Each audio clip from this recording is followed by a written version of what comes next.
السلام علیکم ناظرین، پروگرام نئی سوچ کے ساتھ میں ہوں آپ کا میزبان افضال احمد۔ ناظرین، تاریخ گواہ ہے کہ دنیا میں جتنی بھی اقوام گزری ہیں ان کے عروج اور زوال میں تعلیم کا بنیادی کردار رہا ہے، اور انسان کی جو در حقیقت پہچان ہے وہ علم ہی کی بدولت ہے، اور انسان کی جو فضیلت ہے اور انسان کی جو اہمیت ہے اور انسان کو جو اشرف المخلوقات کہا گیا ہے وہ علم ہی کی بدولت کہا گیا ہے۔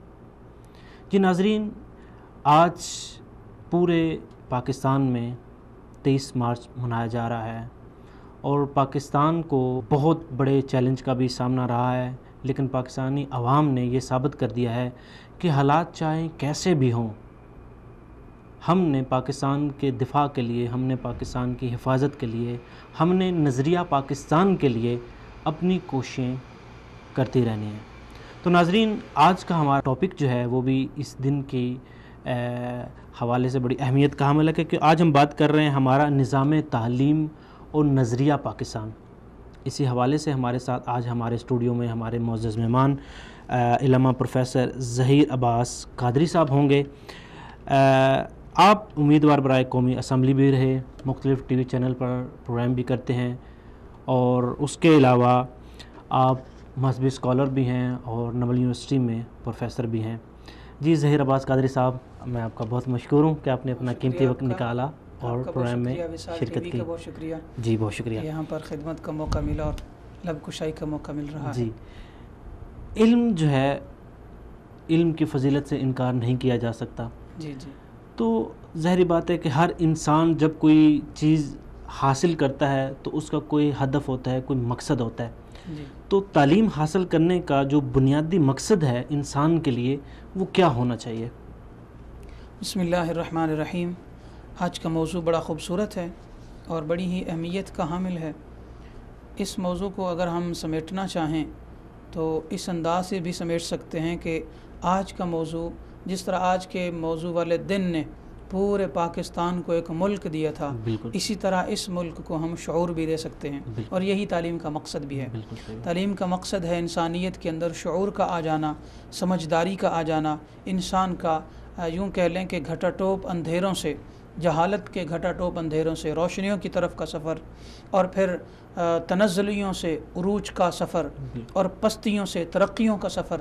یہ تعلیم کا مقصد ہے، یہ بنیادی مقصد تھا تعلیم کا، جبکہ آج کل ہم نے اس کو صرف اور صرف پیسے کمانے کا مقصد سمجھ لیا ہے، تعلیم کو کاروبار بنا لیا ہے۔ جی، تو چاہیے یہ ہے، ضرورت اس بات کی ہے کہ تعلیم کا مقصد شعور اور انسان جو ہے اس کی تعمیر ہی ہو، نہ کہ دولت کمانا یا پیسہ کمانا یا پھر کاروبار کرنا، کیونکہ جب تعلیم ایز اے بزنس استعمال ہوتی ہے تو پھر اس کا جو نتیجہ ہوتا ہے وہ زیرو ہوتا ہے۔ بالکل، اور جب تعلیم برائے ترقی ہوتی ہے تو اس وقت پھر وہ بہت سارے قابل انسان پیدا کرتی ہے۔ جی، قابل انسان پیدا کرتی ہے، جیسا کہ علم جو ہے وہ انسان کو شعور دیتی ہے، تہذیب سکھاتی ہے، اور انسان کو اس کو جینے کا جو اصول ہوتا ہے وہ بتاتی ہے۔ ابھی بات کرتے ہیں ہم اپنے معاشرے کی۔ کیا دیکھیں، ہمارے معاشرے میں جو بہت سارے پڑھے لکھے افراد بھی ہیں، لوگ تعلیم کی طرف ابھی آ بھی رہے ہیں، تو آپ کیا سمجھتے ہیں، کیا جو تعلیم کا جو ایک معنی تھا کہ شعور دلانا، تہذیب سکھانا، کیا یہ ہمارے معاشرے میں یہ عنصر پایا جاتا ہے؟ جی، اگر بات کریں معاشرہ کی تو چونکہ تعلیم علم سے ہے اور علم کا معنی ہے سیکھنا، تو ہم پڑھ تو رہے ہیں، سیکھ نہیں رہے۔ بالکل، پڑھنا کچھ اور ہے اور سیکھنا کچھ اور ہے۔ ہمارے ہاں ہم کلاسز لے رہے ہیں، ایگزام ہو رہے ہیں، اس کے علاوہ رزلٹس آ رہے ہیں، ڈگریاں مل رہی ہیں، اور پھر کنوکیشنز بھی ہو رہے ہیں، سارے اداروں کے اندر یہی سلسلہ ہے۔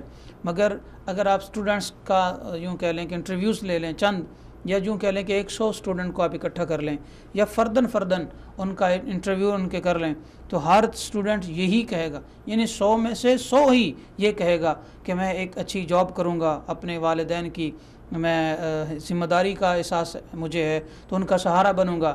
میں اپنا ایک اچھا گھر بنانا چاہتا ہوں. بس یہی وشز رہ گئی ہیں تعلیم کا مقصد. مطلب یہ ہے کہ ہم نے پڑھا تو صحیح مگر سیکھا نہیں. اور سیکھنے کا مطلب یہ واضح نظر آتا ہے معاشرے کے اندر کہ ہمارا پاکستانی معاشرہ بہت ہائپر معاشرہ ہے, ہر وقت بی پی ہائی کا معاشرہ ہے. یا یوں کہہ لیں کہ اگر برسر راہ اگر ہم چل رہے ہیں, دو گاڑیاں اکٹھی جا رہی ہیں, تو ایک بندہ دوسرے کو برداشت نہیں کرتا. وہ اگر کراس کر گیا تو وہ کہتا ہاں اس نے مجھے کراس کیوں کیا, چلو میں اس کے ساتھ ریس لگاتا ہوں, بجائے اس کے کہ اس سے کوئی جلدی ہوگی. یہ سوچے وہ کسی مریض کے پاس جا رہا ہوگا یا کوئی پیشنٹ اس کی گاڑی میں ہوگا یا کسی ایمرجنسی میں ہوگا, کیا میں بھی ایمرجنسی میں ہوں کہ میں اس کے ساتھ ریس لگاؤں؟ نہیں, میں تو نہیں ایمرجنسی میں. سو مجھے اپنی چال اور رفتار کے مطابق اور مقصد اور مشن کے مطابق چلنا ہوگا, جبکہ ہم ایسا نہیں کرتے. دیکھا دیکھی معاشرہ چل رہا ہے, جبکہ اس معاشرے کو دیکھا دیکھی نہیں چلنا چاہیے. نہ ہی دیکھا دیکھی یہ معاشرہ ترقی کرتا ہے, بلکہ جو لوگوں کا مشن ہوتا ہے, ہر انسان کا ایک اپنی منزل ہے, اور منزل کا پہلے تعین کیا جاتا ہے, اس کے مطابق اس پر پوری پلاننگ کی جاتی ہے, پھر جا کر کوئی انسان کسی بھی منزل تک پہنچتا ہے. دوسرے بندے کو کہ وہ دوڑ رہا ہے تو میں بھی دوڑنا شروع کر دوں. ہمارے معاشرے نے علم جو ہے نا وہ پڑھا تو صحیح مگر سیکھا نہیں. یہی وجہ ہے کہ ہمارے بادشاہ سے لے کر گدا تک, فقیر سے لے کر بڑے آدمی تک, ایک معاشرے کے عام انسان سے لے کر ایک پریزیڈنٹ تک جو ہے, آپ جس کو بھی دیکھ لیں وہ ایک الگ سے بات کرتا ہے. اور یہ سب کچھ کیوں ہے؟ ہم نے پڑھا ہے, سیکھا نہیں. اور ہمارا اگر پڑھنے کی بات کریں, علم کی بات کریں, تو علم جب یکساں دیا جاتا ہے پورے سوسائٹی کو, تو پھر ہر زبان پر ایک ہی جملہ ہوتا ہے. جبکہ ہمارے ہاں کوئی ذوق کی بولی بولتا ہے اور کوئی شاہین کی بولی بولتا ہے, کوئی کوے کی بولی بولتا ہے, کوئی فاختہ کی بولی بولتا ہے. مطلب کسی کو پتہ ہی نہیں میرا ویژن کیا ہے, کسی کو پتہ ہی نہیں کہ میرا حصول زندگی کیا ہے, تو یہ جو مقصد زندگی کیا ہے. یہ جو مختلف اس میں اتار چڑھاؤ آ رہے ہیں, ہاں جی, اس کا ذمہ دار کون ہے؟ یہ کیسے آ گیا؟ ہم ایک ہی معاشرے میں رہتے ہیں, ہماری تہذیب ایک ہے, ہمارے پاس جو ہمارا نصاب بھی ہے وہ بھی ہے, سب چیزیں ہیں, لیکن اس کے باوجود بھی ہماری سوچ میں فرق کیوں ہے؟ میں آپ کو اگر ڈیٹیل میں جائیں گے تو یوں بتانا چاہوں گا کہ جس طرح پاکستان بنا تھا, ہم قرارداد پاکستان کی طرف چلتے ہیں, کیونکہ آج کا دن بھی بڑا اہمیت کا حامل ہے. 23 مارچ کو قرارداد پاکستان, وہ قرارداد پاکستان منظور ہوئی. وہ قرارداد کیا تھی؟ ایک ملک بنے گا, اسلام کے نام پر بنے گا, اسلامی نظام اس میں قائم اور نافذ ہوگا. وہ قرارداد ہو گئی, اس کے بعد پاکستان بنا. آیا کیا اس قرارداد کو امپلیمنٹ کیا گیا یا نہیں؟ تو جواب یہ ہوگا کہ نہیں. وجہ یہ ہے کہ قائد اعظم نے اور دیگر تمام مسالک علماء اور مشائخ نے مل کر جو پاکستان بنایا تھا, اور لاکھوں مسلمانوں نے قربانیاں دے کر اپنی جانوں کی, اپنے مالوں کی, اپنی عزتوں کی, اپنی جائیدادوں کی, اپنے نوکریوں کی, اپنے رزق کی, اپنے سب کچھ قربان کر دیا لوگوں نے کہ ہم ایک ایسا ملک بنانے جا رہے ہیں جو اسلام کے نام پر ہوگا. اس لیے نہیں تھا بنا کہ وہ سیکولر پاکستان ہوگا, اس لیے نہیں تھی قربانیاں دی ہمارے بھائیوں نے, بزرگوں نے, ماؤں بہنوں بیٹیوں نے اپنے عزتوں تک کی قربانیاں اس لیے نہیں تھی دیں کہ ہماری آنے والی بیٹیاں جو ہیں ان کے سر پر حجاب نہ رہے, ان کے ہاں ایک ایسا معاشرہ پایا جائے کہ جس کو سیکولر تہذیب کہا جائے, ایک ایسا معاشرہ کہا جائے جو بظاہر تو اسلام کا نام لیوا ہو, صرف نام نہاد اسلام کا نام لیوا ہو, مگر ان کی حقیقت یہ ہو کہ وہ سراسر جتنے بھی یورپ ممالک ہیں ان کو فالو کرنے والے ہوں یا پھر ان کا جذبہ رکھنے والے ہوں. ہمارے لاکھوں لوگوں نے قربانیاں اس لیے نہیں تھی دی. اور اگر میں یہ کہوں کہ کروڑوں لوگ, اس وقت کا جو مسلمان طبقے کا معاشرہ تھا بالخصوص ہندوستان میں, وہ اگر لوگ شمار کیے جائیں تو ان کی تعداد 10 کروڑ بنتی ہے. ان 10 کروڑ میں سے آدھے سے زیادہ تو ہندوستان میں رہ گئے, جو آج بھی اس امید پر بیٹھے ہوئے ہیں کہ پاکستان ترقی یافتہ ملک بنے گا, اسلامی تہذیب بنے گا. تو یعنی وہ امیدیں لگا کر بیٹھے ہوئے ہیں کہ ہماری امیدوں کا مرکز ہے پاکستان. اور کروڑوں لوگ وہ جو پاکستان کے اندر موجود تب تھے اور پھر آج تک موجود ہیں, ان میں سے 97% لوگ وہ ہیں جو کہ اسلام کو ماننے والے ہیں, اسلام کو فالو کرتے ہیں, اسلام کے ساتھ محبت عقیدت کا جذبہ رکھتے ہیں. اس کی سینکڑوں مثالیں میں آپ کو دے سکتا ہوں. کسی بھی موقع پر آپ دیکھ لیں تو مسلمان اسلام ہی کے ساتھ اپنے ساری ہمدردیاں رکھتے ہیں. اس کے باوجود جسٹ 0.1% وہ لوگ ہیں، یوں کہہ لیں کہ ایلیٹ کلاس جس کو کہا جاتا ہے، جسٹ وہ لوگ ہیں جنہوں نے اپنا نصاب تعلیم بھی، اپنا ویژن بھی، اپنی تربیت بھی، اپنی سوچ بھی، اپنا مقصد حیات بھی یا تو یورپ سے لیا یا امریکہ سے لیا یا پھر یعنی کفار سے لیا، یوں کہہ لیں عیسائیوں سے لیا، تو وہ لے کر پاکستان کے اوپر مسلط کرنا چاہتے ہیں، اور کافی مربوط انداز میں، کافی مؤثر انداز میں، کافی پریکٹیکلی وہ کر بھی چکے ہیں اپنے اربوں ڈالرز لگا کر اور خرچ کر کے۔ جی، تو یہاں پر میں ایک بات ایڈ کرنا چاہوں گا۔ جی جی، آپ نے کہا کہ جو ہمارے جو ایلیٹ کلاس کے لوگ ہیں، اور زیادہ تر جو لوگ ہیں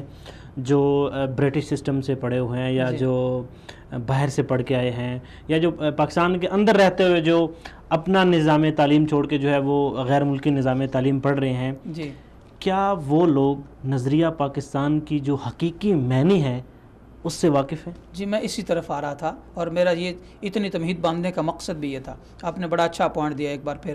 تو وہ یہ بات ہے کہ انہوں نے یہاں نہ تعلیم حاصل کی، نہ ان کے بڑوں نے کی، اور انہیں پتہ ہی نہیں نظریہ پاکستان ہے کیا، پاکستان کی اساس کیا تھی۔ اور جب سے پاکستان بنا تب سے لے کر آج تک بدقسمتی سے ہوا یہ ہے کہ جتنی بھی قیادتیں آئی ہیں، آپ اندازہ کریں کہ وہ، میں اگر نام لینا چاہوں تو اگر فیلڈ مارشل ایوب خان ہو، یا پھر بھٹو ہو، یا پھر دیگر لوگ ہوں آنے والے، وہ گو کے بدعمالیوں کے رسیا تھے، گو کہ وہ اسلام دشمنی، یوں کہہ لیں کہ اپنے عملی پریکٹیکل لائف میں یا پرسنل لائف میں ان کی لائف میں بدعمالیاں بڑی حدوں کو کراس کر چکی ہوئی تھیں۔ اس کے باوجود بھی انہوں نے اسلام کا نام لیا، انہوں نے اسلام کا نعرہ لگایا، کیونکہ انہیں پتہ تھا پاکستان میں 97% سے زیادہ لوگ جو ہیں وہ مسلمان ہیں اور اسلام کو ماننے والے ہیں۔ اس کے باوجود نہ انہوں نے پاکستان کے اندر ایسا نصاب تعلیم راج کیا جو کہ اسلامی تھا، نہ انہوں نے کیا، کیونکہ وہ بھی یورپ سے متاثر تھے۔ اسی طرح آج کے جو لوگ ہیں، اگر میں ایلیٹ کلاس کہوں، اگر ان کا نام لوں تو وہ سارے کے سارے امریکہ سے متاثر ہیں یا برطانیہ سے متاثر ہیں، وہ اسلام سے متاثر نہیں بلکہ اسلام سے بیزار نظر آتے ہیں۔ یہی وجہ ہے کہ پاکستان کے اندر ہمیں کھوکھلا پاکستان تو نظر آتا ہے، ہمیں نظریہ پاکستان نہیں نظر آتا۔ ہمیں یوں کہہ لیں ایک پاکستان کو یوں سمجھ لیا گیا ہے جیسے کہ ایک ممی بنا دیا جاتا ہے، ایک موم کا مجسمہ بنا دیا گیا۔ سارے جتنے بھی بڑے بڑے لیڈرز گزرے ہیں ان کے مجسمے تو بنائے گئے، مگر ہماری قیادتوں نے، ہماری ایلیٹ کلاس نے ہمارے ملک کا ہی مجسمہ بنا کر رکھ دیا۔ جی بالکل، آپ جیسے سیاست دانوں کی بات کی تو آپ دیکھیں جتنے بھی سیاست دان گزرے ہیں اور ابھی کچھ جو نئے آ رہے ہیں، وہ سیاست دان جو ہے وہ سارے باہر سے پڑھے ہوئے ہیں، اور جو باہر سے پڑھے ہوئے ہیں جنہوں نے اپنا نصاب نہیں پڑھا، اپنی تاریخ نہیں پڑھی، اور وہ نظریہ پاکستان سے کس طرح واقف ہو سکتے ہیں؟ اب دیکھیں پاکستان کو بھی بنے ہوئے 71 ایئر ہو گئے، ٹھیک ہے۔ اب ہمارا جو نصاب تھا، ہم نصاب کی طرف آتے ہیں، کیا جو ہمارا نصاب تھا اس کو 71 سال ہو گئے ہیں، کیا 71 سال میں ہمارے نصاب نے ہمارے معاشرے میں کوئی تبدیلی لائی ہے؟ پھر بھی میں جہاں سے بات کٹی تھی اس کو کمپلیٹ کر کے اس طرف آتا ہوں، وہ یہ کہ ہمارے حکمران نہیں چاہتے، میں اس کو یعنی سمیٹتا ہوں، ہمارے حکمران نہیں چاہتے، ہمارا ایلیٹ طبقہ نہیں چاہتا کہ نظریہ پاکستان سے لوگ واقف ہو جائیں۔ یہی وجہ ہے اب آپ کا سوال کہ نصاب تعلیم جو ہے اس کے اندر نظریہ پاکستان رہنے ہی نہیں دیا گیا۔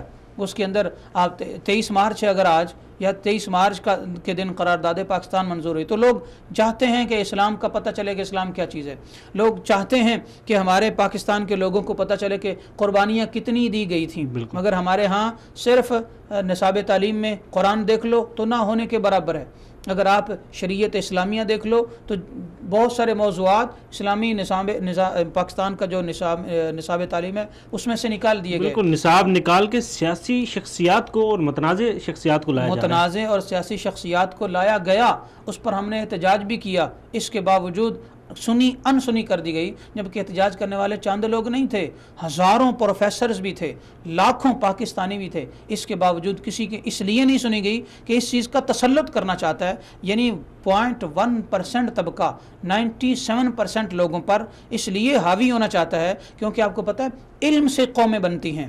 اگر آپ یہ کہیں کہ آپ نے موٹر وے بنوا لی ہے کوریا سے تو یہ مان لیا جا سکتا ہے کہ موٹر وے کوریا سے بن سکتی ہے. اگر ہم یہ کہیں کہ ہم نے گوادر پورٹ چائنا سے بنوایا ہے تو یہ ممکن ہے. اور اگر ہم یہ کہیں کہ پاکستان کے دیگر جو سسٹمز ہیں وہ کوئی دوسرا ملک بنائے گا تو ایسا ممکن ہے. مگر کیا ایسا ممکن ہے کہ پاکستان کا جو نصاب تعلیم ہے وہ بھارت بنا لے یا پاکستان کا نصاب تعلیم وہ برٹش گورنمنٹ بنا لے؟ ہم ان سے اپنا نصاب تعلیم بھی لینا چاہتے ہیں تو وہ ہمیں کیسا نصاب تعلیم دیں گے؟ جیسا کہ وہ ایک جاتے ہوئے ایک گورے نے کہا تھا کہ میں تمہیں پاکستان تو دے رہا ہوں مگر نصاب تعلیم میں ایسا زہر گھول کر جاؤں گا کہ تمہارے بچے بچیاں نہ تو مسلمان رہیں، اگر کافر نہ بنے تو وہ مسلمان بھی نہیں رہیں گے. تو یہ دیکھیں اتنا عرصہ ہو گیا ہے اور تعلیم پہ مختلف پروگرام بھی کر چکا ہوں، مختلف لوگوں کی رائے بھی جانی ہے، لیکن آپ سے سوال یہ کرنا چاہوں گا کہ اتنا عرصہ ہو گیا ہے، ہم جب بھی تعلیم کی بات کی جاتی ہے تو ہم قصوروار کہتے ہیں کہ جی نصاب جو ہے ہمارا نصاب ٹھیک نہیں ہے، برٹش کا دیا ہوا ہے، لارڈ میکالے کا دیا ہوا ہے وغیرہ وغیرہ. اتنا عرصہ گزر گیا ہے، کیا ہم کوئی اپنا نصاب متعارف نہیں کروا سکے؟ ہم نے اپنا نصاب متعارف نہیں کروایا. وجہ یہ ہے کہ جن لوگوں نے کروانا تھا ان لوگوں کو پیچھے دھکیل دیا گیا. آپ یوں کہہ لیں پاکستان کی نظریہ پاکستان ہے اسلام اور پھر پاکستان. اسلامی نظام تعلیم تھا مدارس کے اندر، وہ تھا اسلامک یونیورسٹیز کے اندر. ان مدارس کو جس طرح کے سیکولر پاکستان بنانے کا اعلان پچھلے دنوں نواز شریف نے بھی کیا تھا اور یہ نون لیگ نے باقاعدہ کیا اور پھر ان کو ناکام بھی بنا دیا گیا، مگر گورنمنٹ کا جو پورا پلان ہے اس کے تحت آج بھی وہ اپنے پلان کے مطابق چل رہے ہیں. علماء نے، مشائخ نے، مسلمان محب لوگوں نے بہت سارا اس کے خلاف احتجاج کیا مگر نہیں تسلیم کیا گیا. وجہ یہ ہے کہ گورنمنٹ نہ صرف یہ کہ یہ فیصلہ کر چکی ہے بلکہ اس کی امپلیمنٹیشن بھی ہو چکی ہے پاکستان کے اندر، کہ آج بھی ہم یہ رونا رو رہے ہیں کہ پاکستان کا جو نصاب ہے وہ آج تک بنا ہی نہیں. وجہ یہ ہے کہ پاکستان کا نصاب کس نے بنایا ہے؟ پاکستان کا نصاب بنانے والے کون لوگ ہیں؟ کیا پاکستان کے نصاب میں ہم یہ پڑھاتے رہیں کہ لارڈ میکالے کون تھا؟ ہم یہ پڑھاتے رہیں کہ ہندوستان کے جو بڑے بڑے سکھ تھے وہ کون تھے؟ اور سیکنڈ ایئر میں وہ مسٹر چپس ہے. مسٹر چپس مطلب اس کی اگر دیکھا جائے کہ اس کی کیا اہمیت ہے، اس اگر پوری آپ سٹوری کو غور سے دیکھیں کہ ایک وہ بزرگ ہے، وہ رہتا ہے، وہ اسکول کی گھنٹی سنتا ہے، آتا ہے جاتا ہے، اور وہ ایک سینیرو بیان کیا ہے. کیا ہماری مطلب مسلمانوں کی تاریخ میں ہمارے پاس کوئی ایسا واقعی نہیں ہے کہ ہم اس کی اپنی تاریخ کو دہرا سکیں یا اس کو ریپلیس کریں؟ اب وہ مسٹر چپس پڑھا رہے ہیں، وہ ہماری نوجوان نسل کو ہمارے معاشرے کے ساتھ اس کا کیا لینا دینا؟ کوئی لینا دینا. آپ اس کو کیسے کمبائن کر سکتے ہیں؟ اب ایک بچہ جو ہے وہ انگلش میں 100% مارک لے رہا ہے جی ٹھیک ہے، اب وہ ہماری سوسائٹی میں آتا ہے، کیا ہماری سوسائٹی میں اس کو مسٹر چپس ملے گا؟ ہرگز نہیں. ہماری سوسائٹی میں ہمیں مسٹر چپس نہیں چاہیے. ہمیں میدان جہاد میں بھی محمد رسول اللہ صلی اللہ علیہ وسلم کی سیرت چاہیے. ہمیں اپنے سوسائٹی کے اندر خالد بن ولید کی سیرت چاہیے. ہمیں اپنے معاشرے کے اندر محمد بن قاسم کی سیرت چاہیے. ہمیں محمود غزنوی اور سلطان صلاح الدین ایوبی کی ہسٹری چاہیے. اور ہماری ماؤں بہنوں بیٹیوں کو جو گورے ہیں ان کی عورتوں کے قصے واقعات نہیں چاہیے کہ وہ سکرٹس پہن کر یہ کیا کرتی تھی، یہ کیا کرتی تھی. ہمیں سیدہ عائشہ رضی اللہ عنہا، ہمیں سیدہ خدیجۃ الکبریٰ رضی اللہ عنہا، سیدہ فاطمہ الزہرا رضی اللہ عنہن، ان سب کی سیرت چاہیے جو کہ نہیں پڑھائی جاتی. عام بچے کو صرف یہی پتہ ہے کہ حضرت خالد بن ولید ایک اسلام کے بہت بڑے بہادر انسان تھے، بس ایک بچے کو یہی پتہ ہے امیر المؤمنین عمر بن خطاب رضی اللہ تعالی عنہ وہ ایک بہادر انسان تھے اور عالم کفر ان سے تھراتا تھا اور وہ مدینہ کی سرحد تک جو ہے نا محدود تھے. معذرت کے ساتھ یہ جو تاثر آپ بیان کر رہے ہیں یہ بالکل اچھا ہے، لیکن یہ دینی مدارس میں اگر ریئلٹی میں اگر آپ کسی بھی اسکول کا یا کسی بھی کالج یونیورسٹی کا آپ وزٹ کریں اور یہ چیز پوچھیں، حیران ہو جائیں گے کہ ہم اپنے آپ کو مسلمان کہلانے والے اسلام کی جو بیسک انفارمیشن ہے اس سے بھی واقف نہیں. جی یہی تو عرض کر رہا ہوں کہ ہمیں مسٹر چپس نہیں چاہیے. ہمیں محمد رسول اللہ صلی اللہ علیہ وسلم سے لے کر محمد بن قاسم تک اور پھر محمود غزنوی تک بہادر لوگوں کی ہسٹریاں چاہیے اپنے نصاب کے اندر، تاکہ ہمارے بچے پڑھنے کے بعد بزدل نہ بنے. ہمارے بچے ڈگری یعنی یوں کہہ لیں بی ایس آنرز ہے یا ایم فل ہے یا پی ایچ ڈی ہے یا پھر آپ کے پاس بی بی اے ہے ایم بی اے ہے دیگر بزنس کی ڈگریاں ہیں. ہر ڈگری کے اندر آپ کو ایک اچھا ویژن چاہیے. جب ہمارے بچوں کو صرف پڑھایا ہی یہ جا رہا ہے کہ آپ ڈگری کمپلیٹ کرنے کے بعد فلاں جگہ پر آپ جناب 25,000 روپے پر نوکر ہو جائیں گے, تو اس بچے کا ویژن کیا ہوگا؟ صرف 25,000 کی نوکری. 25,000 کی نوکری کے لیے ہم 8 سیمسٹر پڑھ رہے ہیں, لاکھوں روپے خرچ کر رہے ہیں. اس لیے نہیں, ہمارا بچہ جو لاکھوں روپے دے رہا ہے وہ اس لیے نہیں دے رہا کہ اس نے 40,000 یا 70,000 کی نوکری لینی ہے, بلکہ اس لیے وہ لاکھوں روپے دے رہا ہے, اپنے 4-5 سال اس لیے صرف کر رہا ہے. بلکہ یوں کہہ لیں کہ اپنی 16 ایئر ایجوکیشن جو ہے اس لیے حاصل کر رہا ہے کہ اس نے معاشرے کے اندر ایک اچھا انسان بننا ہے, اس نے ایک لیڈرشپ کا کردار ادا کرنا ہے, اس نے سوسائٹی کو باقاعدہ بنانا ہے, اس نے سوسائٹی کے اندر سے جو گند ہے اسے نکالنا ہے, سوسائٹی کے اندر تعمیری اصلاحات کرنی ہے, اور جو تخریبی اصلاحات ہیں, جو شر والی چیزیں ہیں, انہیں ختم کرنا ہے. معاشرے کی ترقی میں جو رکاوٹیں ہیں انہیں ختم کرنا ہے. یہ سارے کا سارا تعلیم کا مقصد تھا, مگر ہمارے وہ لوگ جو سیاست میں بڑے ہیں, پیسے والے لوگ, انہوں نے ایسا ہونے نہیں دیا, نہ ہی آئندہ وہ ہونے دینا چاہتے ہیں. ہم نے جہاں پر بھی تعلیم کی حمایت کی بات کی, جس بھی سٹیج پر کھڑے ہو کر یا جس بھی جگہ پر ہم نے تعلیم کی نصاب تعلیم کی تبدیلی کی بات کی, تو وہاں اس لیے غلط بوچھ دیا جاتا ہے کہ تم ترقی کی بات کرتے ہو. یہی وجہ ہے, غالباً ہم بات کر رہے تھے کہ پاکستان میں آج کوئی بڑا انسان پیدا کیوں نہیں ہوا. بالکل قحط الرجال ہے. دیکھیں یہ ایک بہت بڑا گیپ گزرا ہے کہ جب سے ہمارے کچھ بڑے بڑے شعراء گزرے ہیں, اس کے بعد اس قدر قحط الرجال ہے کہ کوئی بڑی شخصیت پیدا ہی نہیں ہو رہی. جی, میں آپ کو ایک مثال دینا چاہتا ہوں, میرے اپنے گھر کی مثال ہے. میرا ایک بھتیجا ہے, میرے بھائی ہیں رائے منظور حسین ناصر, ان کا بیٹا ہے, اس کا نام ہے رائے حارث منظور. وہ واحد وہ بچہ ہے جس نے کیمبرج یونیورسٹی کا 800 سالہ ریکارڈ بریک کیا, اور وہ پوری دنیا میں اس کو سراہا گیا. اور وہ واحد مسلمان بچہ ہے جس نے صرف 8.5 سال کی عمر میں 800 سالہ ریکارڈ بریک کیا ہے, اور وہ بھی کفار کا ریکارڈ. اب اس میں مشکلات کیا پیش آئیں میں آپ کو بتاتا ہوں. وہ بچہ 7 سال کا تھا, ہم نے چاہا بڑا ذہین ہے, ہم اس کو تعلیم دلواتے ہیں, ہم اس کو او لیولز کرواتے ہیں. ہم بیکن ہاؤس گئے ہیں, ہم روٹ سکول سسٹم گئے ہیں, ہم اقرا روضۃ الاطفال گئے ہیں, یوں کہہ لیں کہ فیڈرل بورڈ کے سکولز میں بھی گئے ہیں. جب بھی کسی کے پاس گئے وہ کہتا یہ تو ممکن ہی نہیں ہے, ناٹ پاسبل. تم 14 سالہ بچے کی جو تعلیم ہے اس کو 8 سال میں لانا چاہتے ہو, یہ تو ممکن ہی نہیں. دیکھو ہمارا نصاب تعلیم ہے, اس کے بغیر تو ہو ہی نہیں سکتا. بیکن ہاؤس والوں نے کہا پاگل تو نہیں ہو گیا آپ کو کس نے یہ سبق دے دیا. یعنی ان کے اندر تعصب اتنا بھرا ہوا ہے کہ ہمارا جو بچہ ہے, ہمارے اسکول کا بچہ, اس سے آگے کوئی بڑھ ہی نہ سکے. 16 سالہ نصاب جو ہم نے دیا ہوا اپنے بچوں کو, وہ اگر اکٹھا آپ پڑھنا شروع کر دیں, جسٹ 3 ایئرز کا نصاب ہے, وہ 3 ایئرز کا نصاب ہم 16 ایئرز میں پڑھاتے ہیں. ہم نے کہا نہیں, ہم تو ایسا کریں گے, ہم کریں گے تیاری. ہم نے صرف 14 منتھس لگائے, 14 مہینے اسے تیاری کروائی. تیاری کروانے کے بعد اسے باقاعدہ امتحان کے لیے ایگزامینیشن ہال میں بٹھا دیا. وہ اس بچے نے الحمدللہ 800 سالہ ریکارڈ بریک کر کے ثابت کیا کہ پاکستانی بچوں میں ٹیلنٹ بہت زیادہ ہے, پاکستانی بچے ذہین بہت زیادہ ہیں, پاکستانی بچے محنتی بہت زیادہ ہیں, پاکستان کی جو والدین ہیں وہ مخلص بہت زیادہ ہیں اپنے ملک اور اپنی دھرتی کے ساتھ, مگر انہیں یہ کام کرنے نہیں دیے جاتے جو پاکستان کو ترقی کی طرف لے جائیں, جو نصاب تعلیم کو ترقی کی طرف لے جائیں. آپ نے نصاب تعلیم کی بات کی اور اس میں آپ نے کچھ جو ہے وہ اسکول کا بھی نام لیا. آخر کیا وجہ ہے کہ جب ہمارے پاس یہی ٹیلنٹ ہمارے پاس موجود ہوتا ہے تو ہم ان کو بجائے کہ ہم ان کو اپنا نصاب پڑھائیں, ہم ان کو بیکن ہاؤس, دوسرے تیسرے اس طرح کے جو بھی برٹش اور امریکن اسکول ہیں, ہم چاہتے ہیں کہ یہ بچہ بہت زیادہ ذہین ہے, اس کو ادھر بھیجا جائے. جبکہ جو بچہ بالکل ہم سمجھتے ہیں کہ وہ پڑھنے لکھنے کے قابل نہیں ہے, یا وہ معذور ہے, یا اس میں کوئی اور خرابی ہے, وہ ہم مدارس کے حوالے کر دیتے ہیں. ٹھیک ہے جی, یہ آپ لیں, یہ بچے آپ کے حوالے اور آپ جانیں اور یہ جانیں. یہ ہمارے ذہنوں میں ہم نے جو یہ تفریق بنائی ہوئی ہے, یہ تفریق کیوں ہے؟ میں تو مدارس کی بات بعد میں کروں گا. آپ پاکستان کے اسکولوں کے نصاب تعلیم کی طرف آ جائیں. بیکن ہاؤس کا الگ ہے, اے پی ایس کا آرمی اسکول سسٹم ہے اس کا الگ ہے, اسی طرح فیڈرل بورڈ کا الگ ہے, پنجاب گورنمنٹ کا الگ ہے, کے پی کے کا الگ ہے. اسی طرح جتنے بھی صوبے ہیں ان کے نصاب تعلیم الگ ہیں. اور آپ یوں کہہ لیں جتنے سکولز بنے ہوئے ہیں, ہر سکول کا اپنا ہی ایک نصاب تعلیم ہے. جی, اور ایک رپورٹ آئی ہے کہ اس وقت جو پاکستان میں 24 قسم کے نصاب پڑھائے جا رہے ہیں. جی جی. اب ظاہری بات ہے کہ 24 قسم کے نصاب جس معاشرے میں پڑھائے جائیں اور وہاں پر قحط الرجال ہو، یہ ایک سوالیہ نشان ہے. یہاں پر لیتے ہیں ایک شارٹ بریک. تو ناظرین یہاں پر وقت ہو گیا ایک شارٹ بریک کا، ملتے ہیں شارٹ بریک کے بعد.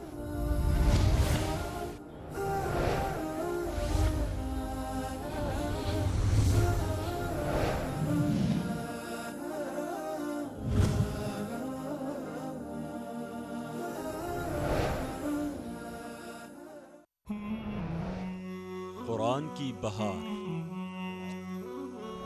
علم کے انوار، سنت کی چھنکار، رسالہ اردو. قرآن حیات انسان ہے، قرآن ہمارا کفر کی تاریکی سے اسلام کی روشنی تک کا سفر.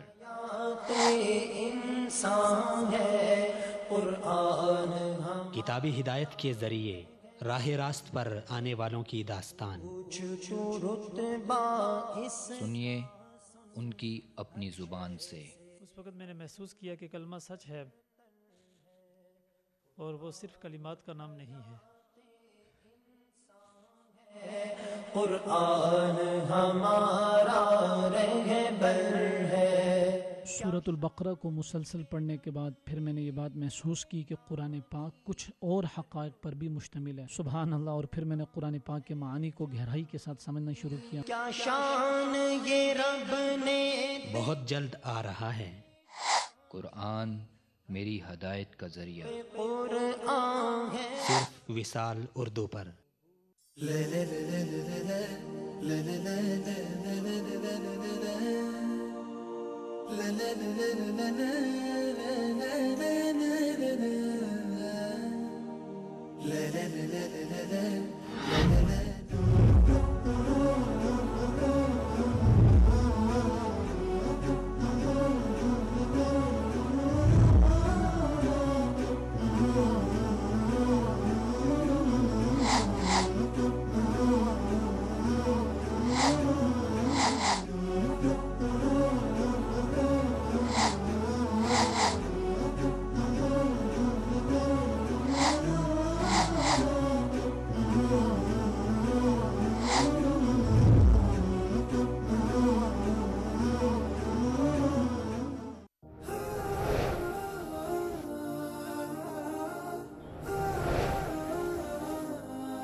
رسالہ اردو.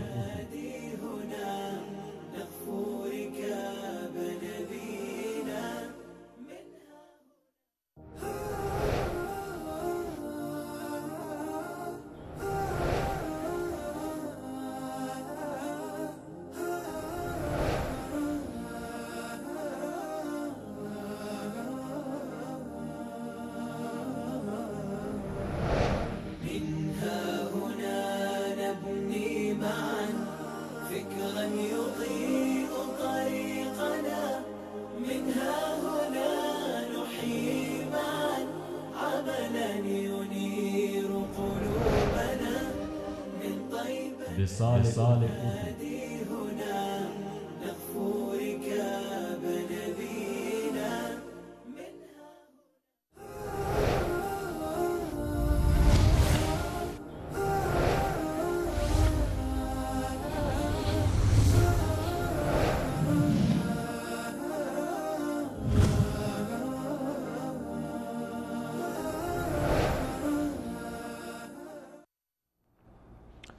السلام علیکم ناظرین، آپ کو ایک بار پھر پروگرام میں خوش آمدید کہتے ہیں.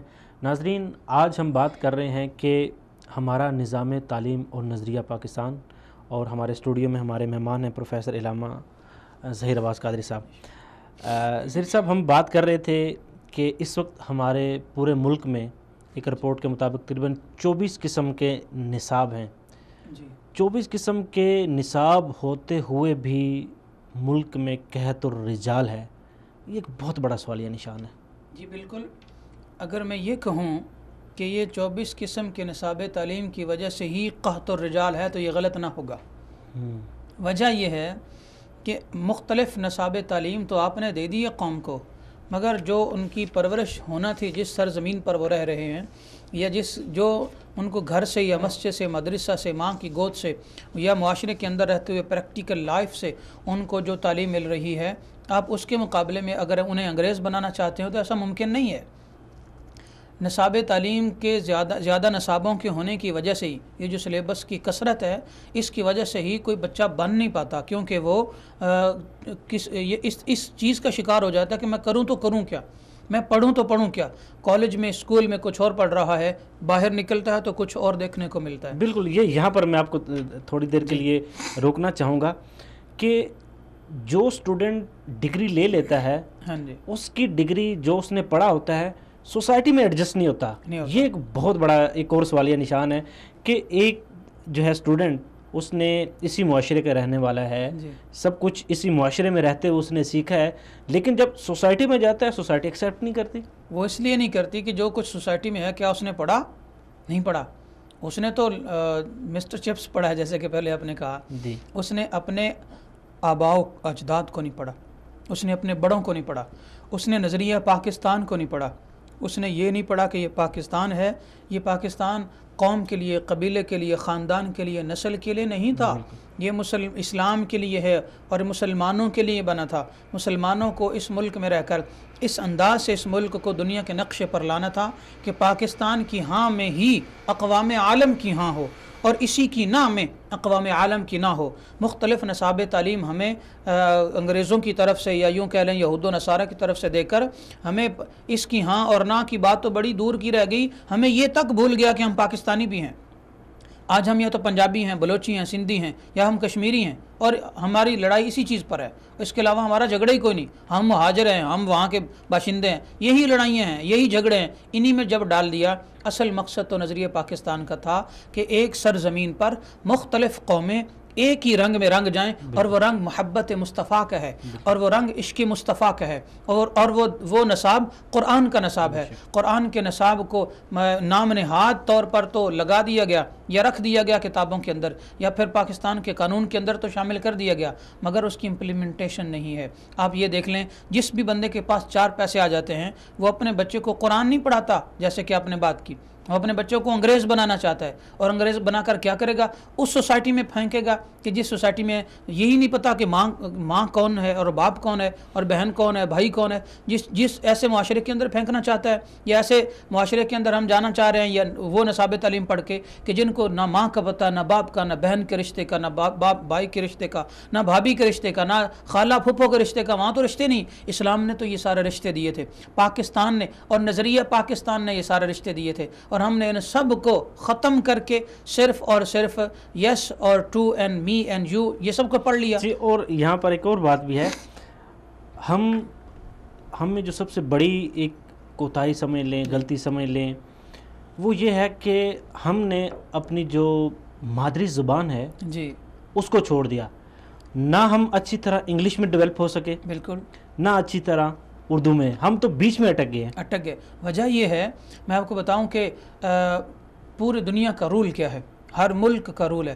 اب طیب اردوان صاحب گئے تھے پاکستان، انہوں نے انگلش میں خطاب نہیں کیا، اردو میں بھی نہیں کیا، اپنی زبان میں کیا، ان کا ترجمان ساتھ تھا۔ اسی طرح اگر مودی جاتا ہے، انڈیا کا وزیر اعظم ہے، اگر وہ جاتا ہے پرائم منسٹر امریکہ میں، تو وہاں کس لینگویج میں بات کرتا ہے؟ میں نے وہ خود سنا جب وہ انڈیا میں گیا اور وہاں پر اس نے وائٹ ہاؤس میں خطاب کیا، اس نے ہندی میں کیا، اس کی ترجمان ساتھ ایک ترجمان کھڑا تھا، اس نے ترجمانی کی اور انگلش میں بتایا، جبکہ مودی خود بھی بڑی اچھی انگلش بولتا ہے۔ آپ چائنا کی دیکھ لیں، چائنا کے جو بھی صدر، اس سے جو پچھلا صدر گزرا ہے، بالکل بہت اچھی اس کی انگلش تھی، ایسے بہت کمال کے آؤٹ سٹینڈنگ انگلش، ہاں جی، آج تک کسی نے ان کی انگلش نہیں سنی۔ وہ اور ان کا وہ سٹینڈرڈ ہے۔ بالکل، ہم آپ کی زبان کیوں سیکھیں؟ آپ ہماری سیکھو نا۔ ہم آپ کی زبان اس لیے سیکھتے ہیں کہ ہم نے کاسا لے کر آپ سے بھیک مانگنی ہے، بس اس لیے سیکھتے ہیں۔ یہ ایک جملے میں اس کا لب لباب پیش کر دوں گا. کیا پوری پاکستان کی جو 21 کروڑ عوام ہے وہ ساری کی ساری بھیکاری بننے امریکہ یورپ جائے گی اس لیے انہیں آپ انگلش سکھا رہے ہو؟ ہرگز نہیں. ہم نہیں جا رہے بھیکاری بننے کے لیے. ہم تو یہ مطالبہ کرتے ہیں کہ آپ اگر دوسرے ملک جائیں تو کاسا لے کر مت جائیں.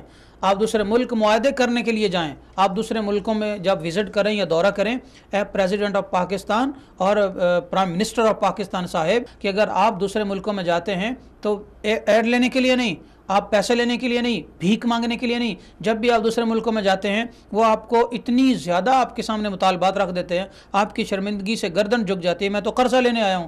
جبکہ اگر آپ چھوٹی چھوٹی سٹیٹس جو پوری دنیا میں بنی ہوئی ہیں ان کے حکمرانوں کو دیکھیں تو دنیا ان سے قرضے لیتی ہے، جبکہ پاکستان کے آدھے صوبے جتنا وہ پورا ملک ہوتا ہے. بالکل. آپ کو اللہ تعالیٰ نے اتنا بڑا ملک دیا ہے کہ کچھ بھی ممکن ہے آپ کے ملک میں. کون سی نعمت ہے جو پاکستان کے اندر نہیں؟ اس کے باوجود اس کا وزیر اعظم اگر بھیکاری ہو تو میں یہی کہوں گا کہ شرم والی بات ہے. ہمیں چاہیے کہ ہم یہ قانون تو پاس ہو گیا، چیف جسٹس آف پاکستان نے یہ قانون پاس تو کر دیا کہ تمام اداروں کے اندر گورنمنٹ ادارے جو ہیں ان کی لینگویج انگلش کی بجائے اردو ہوگی، اور اردو ہو بھی رہی ہے، مگر اردو رائج کہاں پر ہے؟ اردو کو کہاں پر رائج کی؟ آپ دیکھیں جتنے بھی بل پاس ہوتے ہیں وہ سارے انگلش میں ہوتے ہیں. چلیں یہ تو بات وہ ہوگی. اور یہاں پر ایک اور چیز بھی آپ نے بات کی قرضوں کی، تو یہ ایک انتہائی افسوس کا مقام ہے اور ہمیں اس چیز کو سوچنا پڑے گا. اس چیز کی طرف دیکھیں، یہ جو مختلف ایونٹس ہوتے ہیں آپ کی زندگی میں آتے ہیں، چاہے وہ 23 مارچ کا ہو، 14 اگست کا ہو، کوئی بھی تہوار ہو، اس کا ایک مقصد ہوتا ہے، اس کا ایک ہدف ہوتا ہے. اب دیکھیں، ہر جو قوم ہوتی ہے ان کی پلاننگ ہوتی ہے، اور جو بھی کام کرتے ہیں اپنی 100 سالہ 50 سالہ پلاننگ کرتے ہیں. اور ہمارے ملک میں جو سب سے بڑا المیہ یہ ہے کہ ہمارا جو سب سے بڑا اور سب سے جو جامع پلان ہوتا ہے وہ 5 سال کا ہوتا ہے. سب سے بڑا جو ہوتا ہے، ہمارے سارے منصوبے جو ہوتے ہیں 6 ماہ سے 8 ماہ، 8 ماہ سے 9 ماہ، 9 ماہ سے 1 سال کے زیادہ سے زیادہ ہوتے ہیں. کبھی ہم نے تعلیم کے لیے 100 سالہ منصوبہ بنایا؟ نہیں بنایا. اور قرضوں کی بات کی، اس وقت ایک رپورٹ کے مطابق پاکستان میں ابھی جو بچے ہیں، جو 6 ماہ کا بچہ ہے اس کے اوپر بھی 1.5 لاکھ روپے کا قرضہ ہے. اب یہ دیکھیں ہماری صورتحال یہ ہو گئی ہے، اور یہ سارے قرضے جو ہے وہ لیے جا رہے ہیں، مزید لیے جا رہے ہیں. اب دیکھیں کہ اب جب قرضے لے رہے ہیں، حیرانگی والی بات یہ ہے کہ ابھی تک ہم قرضے جو واپس کر رہے ہیں وہ اس کے اوپر سود واپس کر رہے ہیں. ایکچوئل رقم ہے وہ بھی تک ہم نے دینی ہے. دیکھیں، اور اس کے یہ اتنے قرضے لے کے پھر ان قرضوں کو جو عوام کے جو پیسے ہیں، عوام کے اوپر جو بوجھ ہے، اس کو ہم کن کاموں میں لگا رہے ہیں. ٹھیک ہے، اب ٹھیک ہے ہمیں یہ چیزیں چاہیے، اورنج ٹرین کر لیں، میٹرو کر لیں، وغیرہ وغیرہ، لیکن اس سے پہلے آپ بنیادی چیزیں مکمل کریں، دین آپ اوپر جائیں. آپ دیکھیں، آپ تعلیم کا بجٹ دیکھیں کتنے. آپ اسرائیل کا بجٹ پاکستان سے کئی گنا زیادہ ہے. دیکھیں، اور یہی بات ہے کہ ہمارے ملک میں جو اینول انجینئر نکلتے ہیں ان کی تعداد دیکھیں، اور اسرائیل جو ہم سے بالکل چھوٹا ہے ان کے انجینئر کی تعداد دیکھیں جو اینول نکلتے ہیں. چلیں یہ بات تو بجٹ کی ہوگی. اب ہم آگے چلتے ہیں، چونکہ آپ پروفیسر بھی ہیں، آپ کا اس چیز میں بڑا اچھا تجربہ ہوگا. ہمارے سسٹم پورے ملک میں جو کو ایجوکیشن کا سسٹم ہے، اس کے بارے میں آپ کیا کہیں گے؟ کیا کو ایجوکیشن ہونا چاہیے یا نہیں ہونا چاہیے؟ میرے حساب سے، چونکہ میں نے ایسی یونیورسٹیوں میں پڑھا بھی ہے اور پڑھا بھی رہا ہوں جن کے اندر کو ایجوکیشن سسٹم ہے، اگر اس کو آپ لب لباب نکالیں اور ایک نتیجہ پیش کریں تو وہ یہ ہوگا کہ کو ایجوکیشن سسٹم غلاظت کی تہذیب کے سوا کچھ نہیں. ہم اپنے معاشرے کو ایسے بیٹے بیٹیاں دے رہے ہیں جن کے اندر نہ شرم ہے، نہ حیا ہے، نہ بڑے کی تمیز، نہ چھوٹے کی تمیز، نہ استاد کی قدر، نہ پیرنٹس کی قدر، کسی کی کوئی قدر نہیں. اور ہم اسے نام کیا دے رہے ہیں؟ یہ آزادی ہے، ہماری روشن خیالی ہے، ہماری یہ یوں کہہ لیں انفرادی آزادی ہے. ہمارا نصاب تعلیم جو وہ جیسا بھی ہے چلے گا، مگر ہمارے ہاں ایک ہی کلاس میں 10 بچے ہیں تو 8 بچیاں ضرور ہونی چاہیے. بھائی کیوں ہونی چاہیے؟ نظریہ پاکستان کی سراسر مخالفت ہے. یعنی یوں کہہ لیں کہ ہم نے ہر چیز میں نظریہ پاکستان کی سراسر مخالفت کی ہے. آپ نصاب تعلیم کو لے لیں، نظریہ پاکستان کے مخالف. آپ ایجوکیشن سسٹم جو کو ہے اس کو لے لیں، یہ ٹوٹل نظریہ پاکستان کے مخالف. انہوں نے جو گورے ہیں انہوں نے اپنی مذہب کو صرف اور صرف چرچ کی حد تک محدود کر دیا ہے اور اس کے علاوہ ان کی سوسائٹی میں وہ نظر نہیں آتا. اسی طرح ہم قرآن کو اور نظریہ پاکستان کو اور اسلام کو صرف مسجد و مدرسے کی طرف کی حد تک محدود کرنا چاہ رہے ہیں، جو کہ انشاءاللہ ہوگا نہیں. کروڑوں مسلمان نظریہ پاکستان کے حق میں ہیں، اور نظریہ پاکستان ہے پاکستان کے اندر نظام مصطفیٰ صلی اللہ علیہ وسلم کا نفاذ اور تحفظ ناموس رسالت کا قیام، یہ نظریہ پاکستان ہے. اور اس پاکستان کے اندر یہی ہوگا انشاءاللہ. نہ صرف یہ کہ مذہبی لوگ یا مذہبی طبقہ یا داڑھیوں والے، نہ وہ لوگ جو بظاہر سیکولر نظر آتے ہیں، بظاہر کلین شیو نظر آتے ہیں، بظاہر وہ 2 پیس پہنتے ہیں، وہ بھی اس چیز کے حق میں ہیں کہ یہ جو کو ایجوکیشن سسٹم ہے یہ ایک فتنہ ہے. ہمارے بچے بچیاں سٹریس میں رہتے ہیں، ان کی آپس میں جو گفت و شنید ہوتی ہے، جو گپ شپ ہوتی ہے، وہ آپس میں کلاس کے اندر ہو یا پھر چیٹنگ ہو یا پھر یوں کہہ لیں واٹس ایپ چیٹنگ ہو یا پھر آپس میں خط و کتابت کا سلسلہ ہو، وہ ایک ایسے نتیجے تک انہیں پہنچا دیتا ہے جو کہ ہیجان پیدا کرتا ہے. اور یہ اس طرح کا سلسلہ ہے جیسے کہ بھارت کے اندر پچھلے سال ایک ایسا باقاعدہ گورنمنٹ کی طرف سے اعلان کیا گیا تھا کہ وہ بچیاں جو یونیورسٹی کے اندر سکرٹ پہن کر آتی ہیں وہ نہ پہن کر آئیں.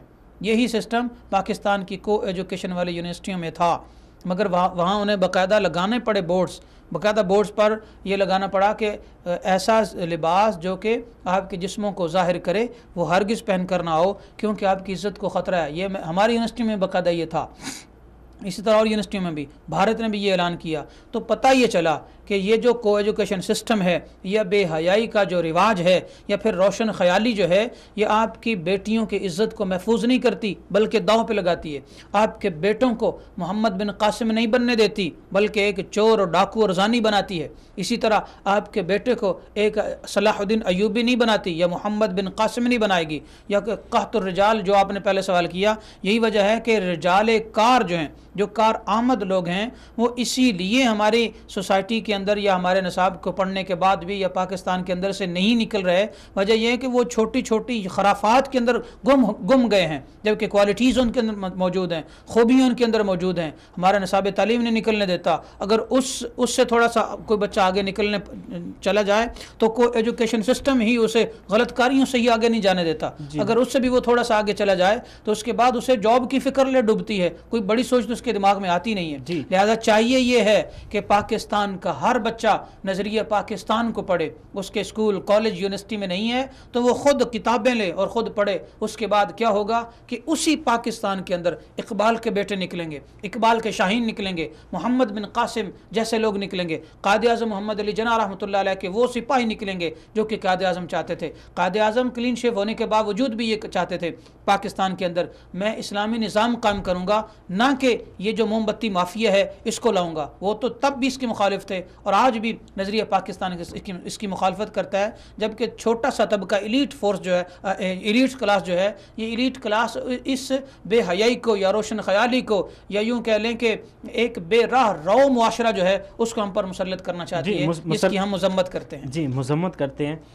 اس کو اگر اس کا میں کنکلوژن نکالوں تو وہ یہ آئے گا کہ کو ایجوکیشن سسٹم جو ہے وہ بیسیکلی آپ کو تعلیم نہیں انٹرٹینمنٹ دیتا ہے. بالکل ایسے. چلیں اب آپ نے بات کی روشن خیالی کی، تو ابھی کچھ چیزیں جو ہیں وہ گردش کر رہی ہیں کہ میرا جسم میری مرضی، مختلف جگہوں پہ جو ہے وہ روشن خیالی کے نام پر جو ہے یہ ایک وبا پھیلی ہوئی ہے. اس کے بارے میں آپ کیا کہیں گے کہ اس طرح خواتین کا باہر آنا، سڑکوں پہ آنا، احتجاج کرنا اور پھر اس چیز کے اوپر فورس کرنا کہ دیکھیں ہماری زندگی ہے، ہم اس کو اپنے طریقے سے گزاریں گے، اپنا ایک لائف سٹائل ہے اس کے ذریعے ہم اس کو لے کے چلیں گے. اب ہمارا جسم ہے، ہم چاہے کپڑے چھوٹے پہنے بڑے پہنے، یہ ایک متنازع بات بھی ہے. لیکن اس کا بیسک جاننا یہ ہم چاہیں گے کہ کیا ہمارا معاشرہ، ہماری سوسائٹی یا ہماری جو تہذیب ہے یا ہماری جو ایک اخلاقی اقدار ہے، کیا یہ سب اس میں شامل ہے؟ اگر تحقیقی اور علمی حوالے سے دیکھا جائے یا نظریہ پاکستان کی روشنی میں دیکھا جائے تو میرا جسم میری مرضی کا جو یہ جملہ ہے، یہی نظریہ پاکستان کو تار تار کرنے کے لیے کافی ہے. وہ مرد یا وہ عورت یا وہ بیٹی جو کہ پاکستان میں رہتی ہے، پاکستان کا کھاتی ہے، سرزمین پاکستان پر وہ سانسیں لے رہی ہے، وہاں پر تعلیم اور ایجوکیشن حاصل کر رہی ہے، اور وہ یہ کہتی ہے سڑک پر آ کر یا اپنے گھر میں بیٹھ کر، اس کا مائنڈ بھی یہ بنتا ہے کہ میرا جسم اور میری مرضی، اس کا یہ مطلب ہے وہ پاکستان کی دشمن ہے. کیونکہ نظریہ پاکستان یہ ہے کہ جس نے پاکستان، جس قائد نے ہمیں پاکستان دیا، اگر اس کی بہن بھی ساتھ کھڑی تھی، اس کے جسم پر پورا لباس تھا، اس کے سر پر پورا دوپٹہ تھا. آپ یہ دیکھ لیں کہ آپ فاطمہ جناح کی بیٹیاں ہیں یا پھر کسی گوری کی بیٹیاں ہیں، اور یہ اگر نظریہ پاکستان قرآن کے عین مطابق ہے، اسے ٹکراتا نہیں، تو قرآن یہ کہتا ہے قل للمؤمنین یغضوا من ابصارہم ویحفظوا فروجہم وقل للمؤمنات یغضضن من ابصارہن ویحفظن فروجہن. اے محبوب علیہ السلام، مومن مردوں سے یا لڑکوں سے کہہ دیں اپنی نظر کی حفاظت کیا کریں، اپنی شرمگاہ کی حفاظت کریں. اب مومن عورتوں کو اور لڑکیوں کو کہہ دیں اپنے نگاہوں کو جھکا کر رکھیں اور اپنے شرمگاہوں کی اور اپنی عزتوں کی پاک دامنی کی حفاظت کریں. جو بچی آج یہ کہے کہ میرا جسم میری مرضی، اس کا یہ مطلب ہوا کہ ہم اگر خدا نخواستہ میرا جسم اور میری مرضی کو پاکستان کے اندر رائج کر دیں تو کیا پاکستان کو ہم ایک کوٹھا بنا دیں؟ کیا پاکستان کو ہم ایک نائٹ کلب بنا دیں کہ جس کی جو مرضی ہے وہ وہی کرتا پھرے؟ کسی بیٹی بہن کا کوئی گھر ہی نہیں، کوئی ہسبینڈ ہی نہیں، کوئی رشتہ ہی نہیں. جنہوں نے یہ اعلان کیا تھا میرا جسم اور میری مرضی، جا کر دیکھیں امریکہ کینیڈا میں، جا کر دیکھیں برطانیہ میں کہ آج لڑکیاں ترس رہی ہیں کہ انہیں کوئی ان کا شوہر ملے. آج بچے ترس رہے ہیں انہیں پتہ چلے ان کا باپ کون ہے. آج بیٹیاں ترس رہی ہیں انہیں پتہ چلے وہ کس کی بیٹیاں ہیں. اپنے ساتھ نام نہیں لگا سکتی کیونکہ آج سے کئی سال پہلے انہوں نے نعرہ لگایا تھا میرا جسم میری مرضی.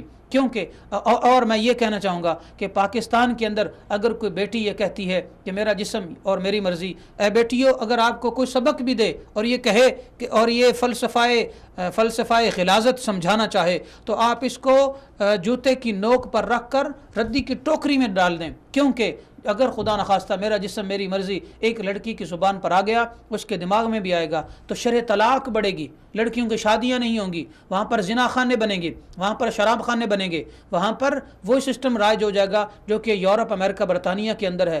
وہاں پر دن کو جو مرضی جس کو پکڑ لے. ویسے تو بظاہر ٹھیک ہے، مگر آپ کو پتہ ہے وہاں پر جنسی طور پر ہراساں کرنے کے، ان کی آرمی کو دیکھ لیں، سوسائٹی کو دیکھ لیں، ان کے امپلائز کو دیکھ لیں، کالجز یونیورسٹی میں دیکھ لیں. عام سوسائٹی کے اندر تو پتہ نہیں کیا ہو رہا ہے، عام گھروں کے اندر تو پتہ نہیں کیا ہو رہا ہے. جو گورنمنٹ کے ادارے بڑے بڑے عہدوں پر جو عورتیں ہیں ان کی تعداد بھی ہزاروں نہیں لاکھوں میں ہے، لاکھوں میں. لہٰذا جو یہ کہے کہ میرا جسم میری مرضی، اس کا اسلام سے کوئی تعلق نہیں، اس کا پاکستان سے کوئی تعلق نہیں. وہ پاکستان سے نکل جائے اور اس کا کوئی تعلق نہیں ہے نظریہ پاکستان سے بھی، قائد اعظم سے بھی. پاکستان کا روپیہ اور اس کی زمین اور اس کا قانون بھی استعمال کرنے کا اسے کوئی حق نہیں، کیونکہ نظریہ پاکستان کا تقاضا یہ ہے پاکستان کی بیٹی شرم و حیا والی ہے، پاکستان کی بیٹی سر پر دوپٹہ اوڑھتی ہے، پاکستان کی بیٹی اپنے جسم کو ظاہر نہیں کرتی، پاکستان کی بیٹی فاطمہ جناح کی بیٹی ہے، پاکستان کی بیٹی سیدہ زہرا کی بیٹی ہے، اور پاکستان کی بیٹی قرآن کو فالو کرنے والی ہے. اس کا جسم تو دور کی بات ہے،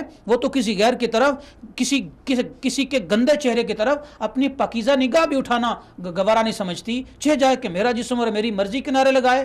لہٰذا اس کو ہم کنڈیم کرتے ہیں، نظریہ پاکستان کی دشمنی ہو رہی ہے. اور اس کو میں مطالبہ کرتا ہوں وزیر اعظم پاکستان سے اور صدر پاکستان سے اور بڑے level per chief justice of Pakistan کے، جس طرح آپ نے 14 فروری کا ویلنٹائن ڈے کا نوٹس لیا تھا، اسی طرح اس بے غیرتی بے حیائی کو آپ نے ختم کیا تھا. اس کا بھی نوٹس لیں اور سوموٹو ایکشن لے کر آپ باقاعدہ ثابت کریں کہ آپ نظریہ پاکستان کے حامی ہیں. اور یہ جو لبرلز ہیں، یہ جو پاکستان کے دشمن ہیں، یہ جو بے حیائی کو اور زناکاری کو اور بے راہ روی کو ہماری بیٹیوں کے اندر راج کرنا چاہتے ہیں، یہ سلسلہ بند ہو، وگرنہ اگلے آنے والے 5 سالوں میں شرح طلاق لاکھوں تک بڑھ جائے گی. اور آنے والے 5 سالوں میں ہماری بیٹیاں بھی یورپ کی طرح، ہمارے بچے بھی یورپ کی طرح ڈھونڈتے رہیں گے میرا باپ کون ہے.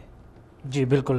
اب چونکہ ہمارے پروگرام کا جو وقت ہے وہ بالکل اختتام کی طرف جا رہا ہے، ہمارے پاس بس چند منٹ ہی ہیں. جی. اب ظاہری بات ہے کہ ہمارے ملک میں شکوے ہیں حکومت سے، جی. اور بہت سارے ایسے مطالبات ہیں جو حکومت کی طرف سے پورے نہیں کیے جاتے، بنیادی سہولیات فراہم نہیں کی جاتی. لیکن ان ساری چیزوں کے باوجود بھی اگر حکومت کوئی اچھا کام کرتی ہے تو اس کو سپورٹ کرنا اور اس اچھے کام کو کی داد دینا یہ فرض بنتا ہے. حکومت پنجاب نے تعلیمی اداروں کے اندر سے ڈانس کلچر کو ختم کرنے کے لیے ایک قرارداد منظور کی ہے. کیا یہ صرف جو ڈانس کلچر ہے پنجاب سے ختم کیا جا رہا ہے، کیا باقی صوبوں کو یہ ڈانس کلچر چاہیے؟ گورنمنٹ آف پنجاب نے یہ بھی کیا ہے، اور ساتھ اگر یہ کہیں کہ انہوں نے قرآن کی کلاس باقاعدہ ہر اسکول میں دینے کا اعلان کیا ہے، تو یہ بھی بات حوصلہ افزا ہے اور ہم گورنمنٹ آف پنجاب کو اپریشیٹ کرتے ہیں. اور وہ نصاب تعلیم بنانے کے پیچھے جو علماء کرام ماہرین تعلیم ہیں ہم انہیں بھی اصل حقدار وہی ہیں، خراج عقیدت اور خراج تحسین پیش کرتے ہیں. مگر یہ سلسلہ صرف ایک صوبے کی حد تک نہ رہے. مطالبہ یہ ہے کہ چاروں صوبے اور دیگر جو 5واں صوبہ بنا ہے پاکستان کا، وہ بھی گلگت بلتستان وغیرہ، وہ بھی آزاد کشمیر سمیت سارے کے سارے پاکستان کے اندر یہ ڈانس کلچر ختم کیا جائے اور نصاب تعلیم ایک کیا جائے، اور اس نصاب تعلیم کے اندر نظریہ پاکستان اور ایک مسلمان کو مسلمان بنانے کی اہمیت کو اجاگر کیا جائے.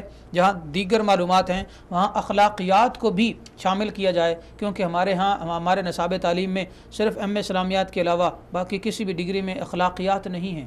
بیہیویئر کیسا ہونا چاہیے آپ کا، یہ نہیں ہے. اور اسی وجہ سے آئے دن دہشت گردی ہو رہی ہے، چوری ڈاکے ہو رہے ہیں، اور بچے بالخصوص نوجوان نسل جو ہے وہ سٹریس لے کر پریشان ہو کر بے راہ رویوں کا شکار ہو رہی ہے. کوئی نہ کوئی الٹا طریقہ انہوں نے اختیار کیا ہوتا ہے انجوائمنٹ کا. اس کی وجہ یہ ہے کہ ان کی سوچ کوئی نہیں، ان کے پاس ویژن کوئی نہیں، اور اگر وہ ڈگری حاصل کر بھی لیں ان کے پاس روزی کمانے کے مواقع نہیں ہیں، اور اگر مواقع نہیں بھی تو ان کے اندر اتنی کوالٹی پیدا ہی نہیں ہونے دی جاتی کہ آگے سے کوئی نیا کام کرے جو ان کو ترقی کی طرف لے جائے. لہٰذا نصاب تعلیم پر زور دینے کی ضرورت ہے، نظریہ پاکستان کو اجاگر کرنے کی ضرورت ہے، اور مسٹر چپس کے بجائے محمود غزنوی اور صلاح الدین ایوبی پڑھانے کی ضرورت ہے. جی علامہ پروفیسر ظہیر عباس قادری صاحب، آپ کا بہت شکریہ کہ آپ نے اتنا قیمتی وقت نکالا اور پروگرام میں شرکت کی. ناظرین، آج کے پروگرام میں ہم نے بات کی تعلیم کے اوپر اور نظریہ پاکستان کے اوپر ہے. ناظرین، آپ کو ہمارا یہ پروگرام کیسے لگا؟ اپنی قیمتی فیڈ بیک ہم تک ضرور پہنچائیں. ملتے اگلے پروگرام میں، تب تک کے لیے السلام علیکم.